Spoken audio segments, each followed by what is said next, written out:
my name is Pamela. Welcome to my channel. Today I'm gonna talk about for the design and representation of measurement and control instruments, there are many standards depending on the industry, which leads to the need for universal standardization. This is why the ISA, Instrument Society of America, and the German DIN aim to establish designation systems in these industries. It is important to clarify that these standards are not mandatory, but are only recommendations to follow when identifying instruments. Each instrument must be identified by an alphanumeric code or tag number containing the identification number of the loop. For example, we have the designation TIC103, which is the instrument identification. The loop designation is T103, which indicates that it is a temperature loop, 103 being the loop number in that control system. TIC is the identification of the instrument's function, which in this case is a temperature indicator controller. With this, we can conclude that the first letter is the one that indicates the variable we are working with.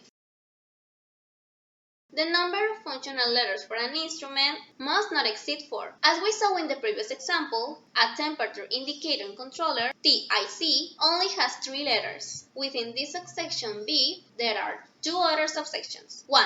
Arrange letters in subgroups. For example, temperature controller with alarm switch can be identified with 2 circles, TIC3 and TSH3 each. Letter I can be omitted in instruments that indicate and record the same measurement variable. For example, the temperature indicating recorders, instead of being identified as TIR, could only be TR.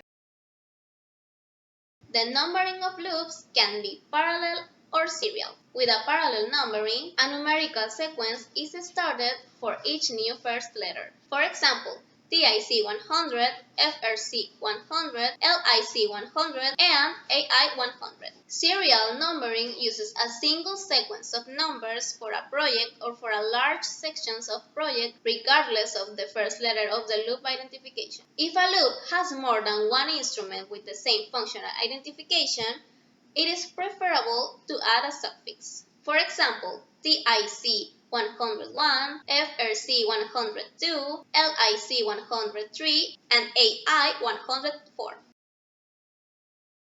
If a loop has more than one instrument with the same functional identification, it is preferable to add a suffix. For example, FB to A, FB to B, and FB to C, or TE25-1, TE25-2, and TE25-3. And for this, 1.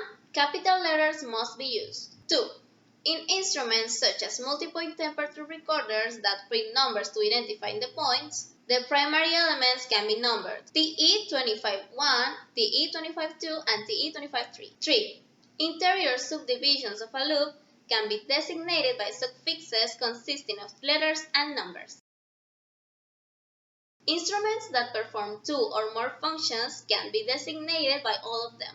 For example, the alarm window for high and low temperatures such as TAH/L21. Accessories for instruments that are not explicitly represented in a flow diagram but need identification for other uses must have it according to their function and must use the same loop number as the one of the associated instrument, or can use the same number that its associated instruments, but with random words. For example, a purge regulating rotameter associated with a pressure gauge can be identified as PIA purge. Now I'm going to show you a table containing the instrument identification code. Now I'm going to show you the symbols to be used in the instrument diagrams. And finally, these are general symbols of functions or instruments. And well, this will be all for today's video. Don't forget to give me a like and subscribe. I upload videos every Friday and on Wednesday in Spanish. Adiós!